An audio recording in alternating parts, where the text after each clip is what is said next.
Ինչպես բացահայտել մարդկանց սուտը։ Սիրուն ես նման թեմաների վերաբերյալ բավականաչափ նյութեր կան, տարբեր մարդիկ խոսում են, մեկը հիմնավորված, շատ-շատերը չհիմնավորված, բայց այստեղ շատ կարևոր է հասկանալ, որ ստի բացահայտման համար նախ պետք է կանխարգելիչ ճշգրիտ վերաբերմունքի ձևեր, աշխատանքներ իրականացնել։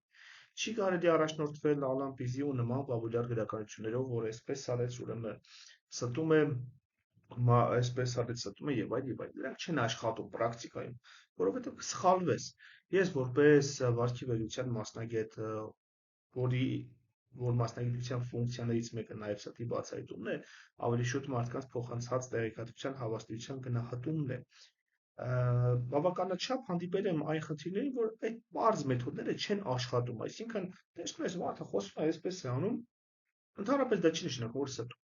Հետևաբար պետք է կանխարգելիչ պրոֆիլակտիկ աշխատանքներ իրականացնել, որպեսզի կարողանալ չսխալվել ստի բացահայտման մեջ։ Հիմա ստի բացահայտումը կարող ենք բաժանել երկու մեծ բլոկների, բայց մինչ այդ ասենք ինչ է նշանակում ստել։ Օրինակ, եթե իմ ժամացույցը փչացած լինի, կանգ առած լինի, հարցնեք ժամը քանիսն է, ես չիմանամ, որ ժամացույցս փչացել է։ Նայեմ ու ասեմ այն ինչ որ կա, մտածելով որ այո, սա իրական ինֆորմացիան է փոխանցում, բայց իրականում սխալվեմ, սա չի նշանակում, որ ես կստեմ։ Ինչու՞, որովհետև ես չգիտեի, որ իմ փոխանցած ինֆորմացիան կմոլորեցնի դիմացին, ես միտումնավոր չեմ արել, միտում չկա։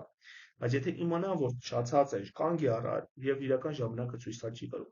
եւ հարցնեք ու նայեմ ու պատասխանեմ, իմանալով, որ իրականությանը չհամապատասխանող ինֆորմացիան տալիս, այս ժամանակ իհարկե կստեմ։ Այսինքն ստելու կարևոր բաղադրիչներից մեկը միտում ունենալն է, որը ենթադրում է փակցնել իրականության համապատասխանող ինֆորմացիան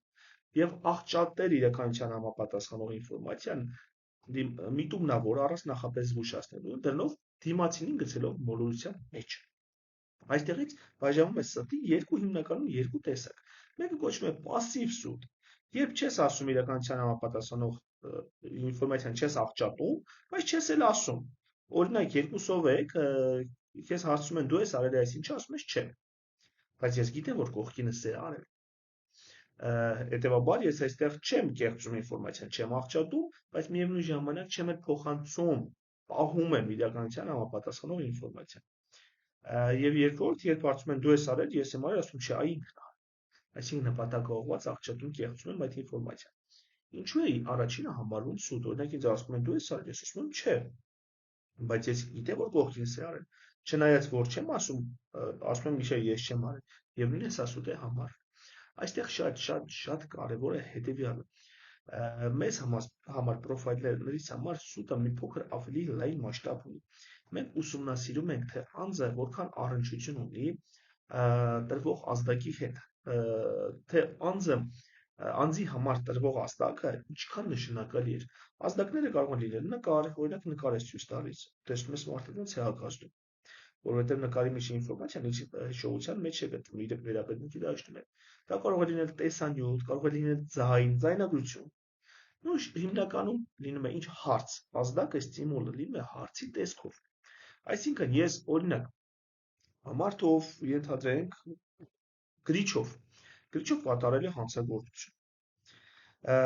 Սովորական մարդու համար, ով գրիչով չի կատարել հանցագործությունը, գրիչը կրոնական պիտույք է։ Իր համար այս ինֆորմացիան նշանակալի չէ։ Եթե հարցնում ես սա ինչ է, ինքը կասի ինչ, գրիչ է։ Եվ մենք այս ստիմուլը, որը ցույց ենք տալիս, իր հակազդման մեջ, ռեակցիայի մեջ, ոչինչ չի տեղի ունենում, ոչինչ չի փոխվի։ Ինչու՞, որովհետև ստիմուլը ունի չեզոք նշանակություն։ Բայց եթե այն մարդով հանցագործություն է կատարել ու դա թաքուն է, գաղտնի է պահել, եթե ասես սա ինչ է, նա ինչ կասի, սա գրիչ է։ Տեխնիկապես նա չի ստի, որովհետև իսկապես դա գրիչ է։ Բայց մենք ամենայն հավանականությամբ նրա մեջ կտեսնենք նրա արտաքին վարքի վրա կտեսնենք ոչ վերբալ վարքի, այսինքն փոփոխություն։ Ինչու՞, որովհետև այո, նա ասաց, որ գրիչ է, բայց գրիչը իր համար չեզոք հարց չէ, չեզոք ինֆորմացիա չէ, չեզոք ստիմուլ չէ։ Գրիչը իր համար իր ներսում կապված է վախի հետ, գաղտնիության հետ։ Այո, նա կասի սա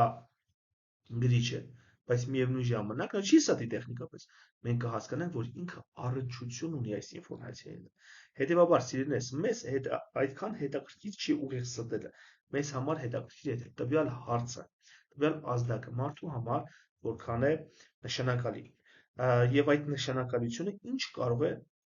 նշանակել։ Միգուցե նա պարզապես գիտի ով է արել դա, ասում է, չէ, ես չեմ արել, բայց գիտի ով է արել։ Միգուցե նա պարզապես իրեն մեղավոր է զգում, որ այդտեղ է եղել, բայց ոչինչ չի արել։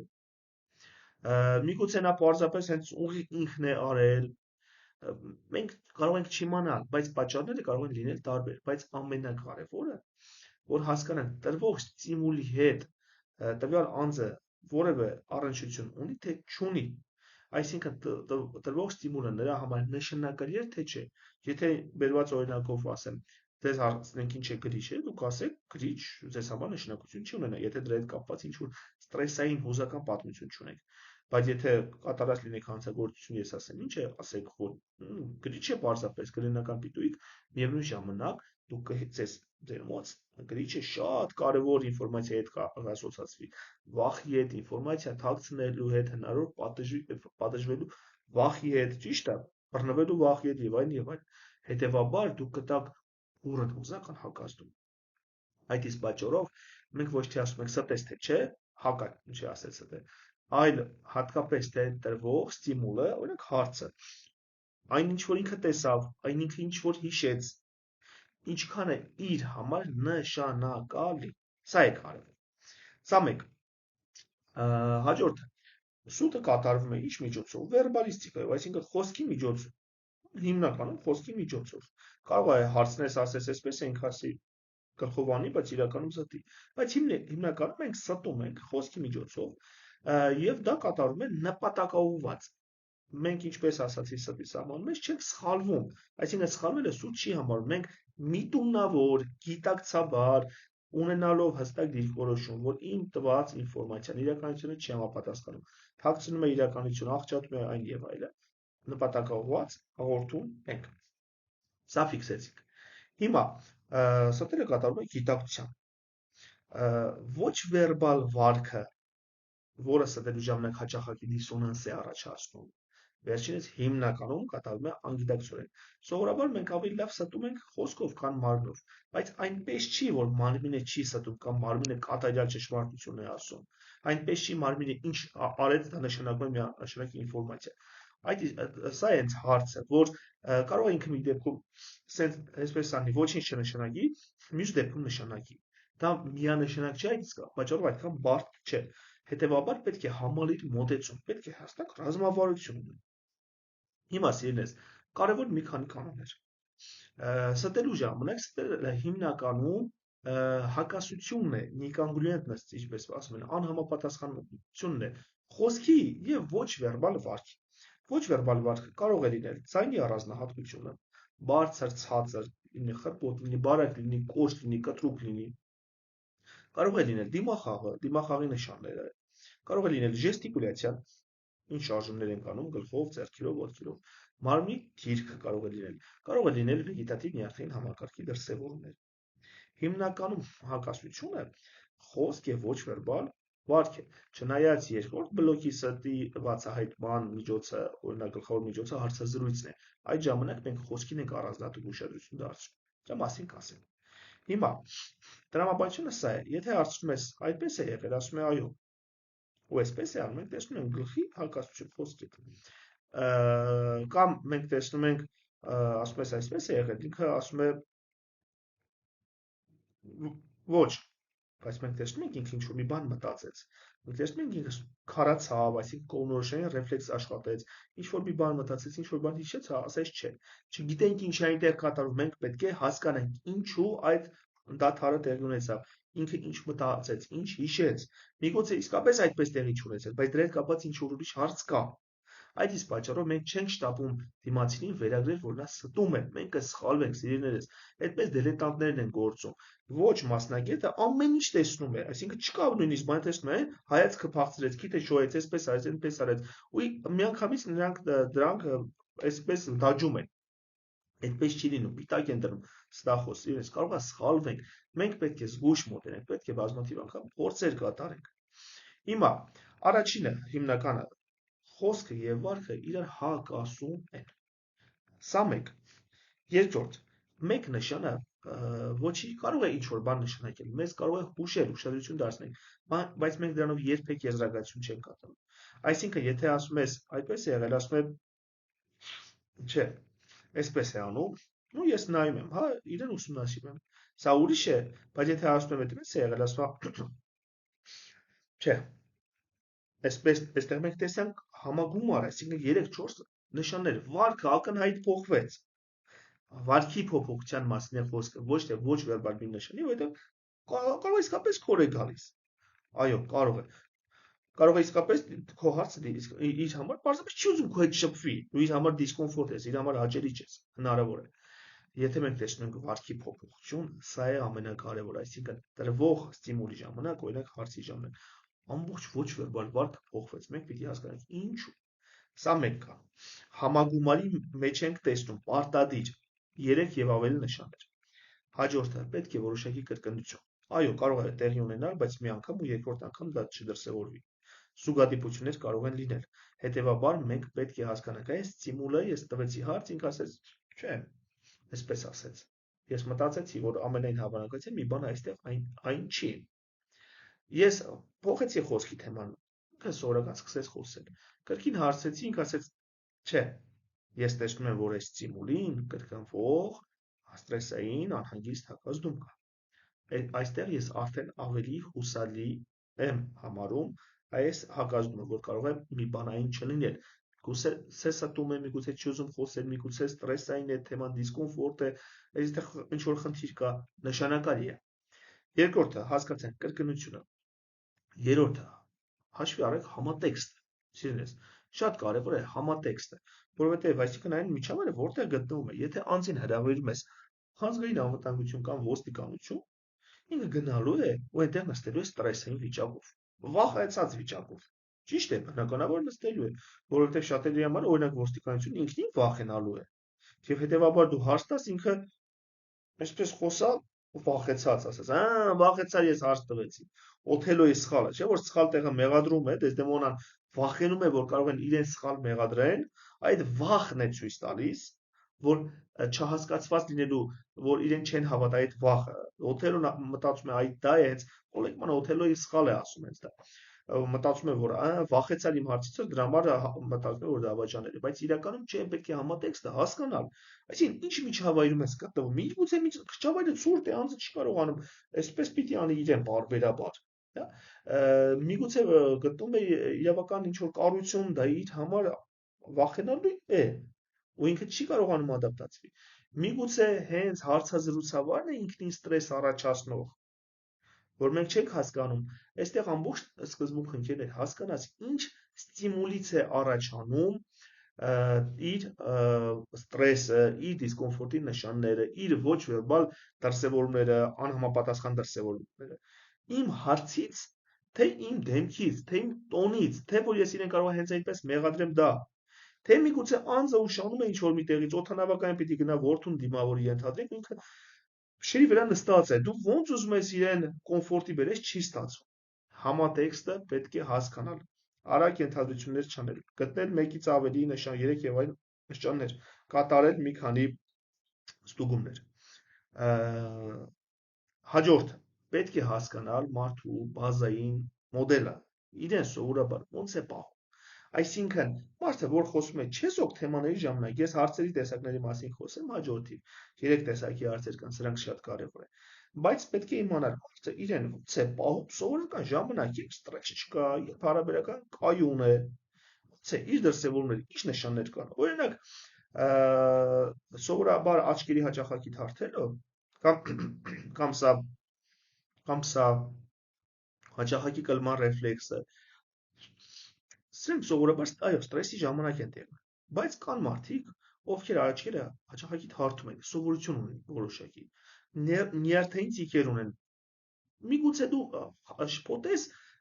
այս նշանը ստելու նշանի հետ։ Կարևոր միտք ֆիքսենք, չկա ստելու ունիվերսալ նշան, նայես ասես, այս սա ստելու նշան, այդպիսի բան չկա։ Կա հույզի դրսևորում, երբ հույզը խոսքը չեն համապատասխանում։ Օրինակ ասում եմ, ես շատ համարձակ եմ, ձայնը ցածր, ու ինչ է տխրության հույս, կամ երբ ասում եմ ես շատ հումանիստ եմ, բռունց կարած զայրույթի հույզով, այսպեսի հումանիստ չի լինում սովորաբար։ Այսինքն մենք տեսնում ենք հույզը այս, սա սնտելու նշան չի, բայց եթե ասում եմ ես շատ լավ եմ քեզ վերաբերում ու զայրույթի հույզով նո ակնհայտ չի համապատասխանում, կամ որ ասում է ես շատ ուրախ եմ այստեղ, ու մենք տեսնում ենք տխրություն, ճակատային հատվածում, սա ակնհայտ նշան է, որ հույզը չի համապատասխանում խոսքին։ Ստելու նշան չկա, կա նշանները, որոնք չի համապատասխանում բարձրապես խոսքին։ Հաջորդը կան ստրեսային նշաններ։ Օրինակ, վեգետատիվ նյարդային համակարգի փոփոխության ժամանակ եւ երբ ստելուց առաջանում է ստրես, իսկ ասեմ հաջորդի թե ինչու է ստրես առաջանում։ Ու դրսևորվում է ստրեսի դրսևորումներ, ոչ թե ստի, այլ ստրեսի։ Ես հարց եմ տալիս։ Տեսնում եմ իմ հարցի արդյունքում առաջանում է ստրես։ Ոնց եմ հասկանում, որ ստրես է առաջանում եւ ինչ է ստրեսը, սրա մասին կրկին խոսեմ հաջորդիվ, տեսնում եմ նշանները, օրինակ հաճախիկի այսպես է առաջանում, չի կարողանում կլմանակտ իրականացնել, որովհետեւ ստրեսից չորանում է հեղուկ զանգվածը։ Այսպես անում հաճախակի։ Ես պիտի հարցնեմ, ինչի առաջացավ ստրես։ Այս ստելու նշան չի, ստրեսի նշան։ Պարզապես։ Իսկ ստելուց սովորաբար հատկապես ինչքան բացահայտման վախը մեծ է, ստրես գրեթե միշտ առաջանում է ու մեծ ծավալների, ինչքան բացահայտման վախը մեծ է։ Հետևաբար, սիրելիներս, մարդուն ուսումնասիրեք սովորական վիճակում, երբ չեզոք թեմաներից եք խոսում, ինքը ոնց է իրեն պահում։ Եղանիկից ես խոսում, օրինակ, ակնհայտ, որ ստիպված չլինի ստել, որ ակնհայտ ինֆորմացիա է, ես հարցնում եմ հարցազրույցի ժամանակ։ Դուք սովորել եք այսինչ տեղը։ Ու ասում եմ, այո։ Ասում եմ, խնդրում եմ, ասեք, երբ եք սովորել։ Ոնց էր, որ տեսնեմ չեզոք թեմայի ժամանակ, որը ստրես առաջացնող չի։ Եվ ստելու նշանները մենք ոնց ենք հասկանում անուղղակի նշանները։ Երբ ես ոչ վերբալ վարքի բազային մոդելը դուրս բերեցի, օրինակ ինքը սովորաբար խոսում է այսպես ժեստիկուլյացիայով, գլխի շարժում է անում, ավելորդ շարժումներ չի անում, ձայնը միջին բարձրության է, խոսքը միջին ինտենսիվության եւ արագության է, ինչ արտահայտիչ բան չկա։ Ու երբ ես անցնում եմ իմ համար կարևոր թեմաների քննարկմանը, որ ուզում եմ ստուգել, ստուգիչ թեմային, ու տեսնում եմ հենց այդ հարցի ժամանակ մարդու վարքը փոխվեց։ Այս սա արձանագրում է վարքը փոխվել է, բայց դրա համար պետք է իմանաս բազային վարքը։ Ճիշտ է։ Եվ այսպես ֆիքսենք, ստելու ունիվերսալ չկա։ Ունիվերսալ նշան չկա։ Կան նշաններ, որոնք անհամապատասխան են խոսքին։ Հատկապես հույզերի դրսևորումները, ստրեսային նշանները, դիսկոմֆորտի նշանները, սրանք վկայում են, որ տվյալ խոսքին հետ չեն համապատասխանում։ Սա մեկ։ Երկրորդ, մեկ նշանը ոչ մի նշանակություն չունի։ Կարող է ինչ-որ բանի մասին հուշել, բայց հույս չեն դնում։ Երեք եւ ավել նշանը մեծ պետք։ Երրորդ, պետք է որոշակի հաճախականություն, այսինքն տվյալ ազդակին գոնե մի քանի անգամ ստուգես, տեսնես կայուն ստրեսային հակազդում է տալիս, այլ ոչ թե մի անգամ։ Հաջորդը,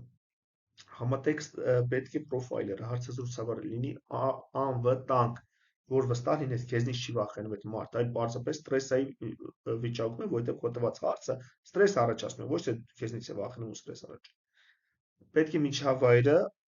ստրեսացի ինչ լինի, ապահով լինի, ոչ միայն դու, այլ նաև միջավայրը։ Համատեքստը հաշվի առնես, որտեղ է գտնվում, որտեղ ինքը չլինի, ուրիշ լինի, նույնը կկրկնվի։ 4-րդ, 5-րդ, հաշվի առնեք մարդու բազային վարքի մոդելը, որպեսզի մենք տեսնենք շեղում։ Եվ ամենակարևորը ֆիքսում ենք, որ հարցի ժամանակ, ոչ ստիմուլի ժամանակ է մարդը այս ստրեսային հակազդում։ Այս ստիմուլը ինչ է նշանակում, ինչ ունի սրա հետ կապված։ Մենք ֆիքսում ենք ոչ թե սուտը, սիրելիներս, այլ ֆիքսում ենք, թե տվյալ հարցը ինչքան նշանակալի է։ Միգուցե հարցում ես, այս սա ինչ է, ասում է գրիչ է, բայց այո գրիչ է, բայց տեսնում ես ստրեսային նշաններ, որը ակնհայտ շեղում է բնական վարքից ու ինքդ քեզ հարցնում ես, ինչու առաջացավ ստրես։ Բացում է դրա հետ կապված ինչ-որ խնդիր ունի դրանով, ինչ-որ մեկի վնասել է եւ այլ, որը գաղտնի է։ Սիրելիներս, այս դիրքորոշումները, այս 5 կանոնները պարտադիր շատ կարևոր է, կսխալվեք առանց սրա։ Հաջորդիվ մենք ուսումնասիրենք, նաև մենք ասացինք, թե որ ինչ է սուտը, այն միտումնավոր, նպատակաուղղված, գիտակցաբար միտումնավոր իրականության համապատասխան ինֆորմացիա թաքցնելու եւ այդ ինֆորմացիան աղճատելու միջոց է, նպատակը ունենալով մոլորեցնել դիմացինը, առանց դրա մասին